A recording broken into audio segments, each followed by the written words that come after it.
Welcome to Chillin' 101. We hope this video helps. You start by confirming account and permission basics because most notification failures are permission errors.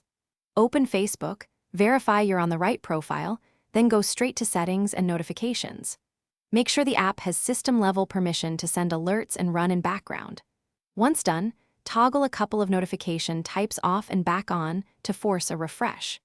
This step prevents wasted time on complex fixes and often immediately restores missing alerts. Now focus on the middle steps, precise notification routing.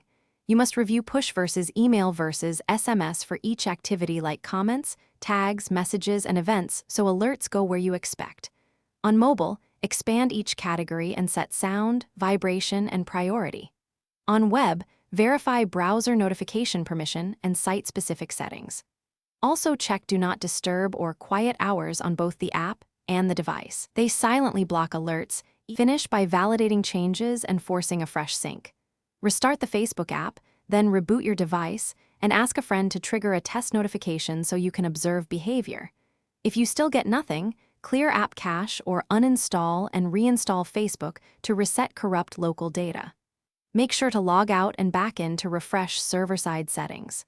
Troubleshooting tip. If notifications fail across devices, check account-level email or security hold messages.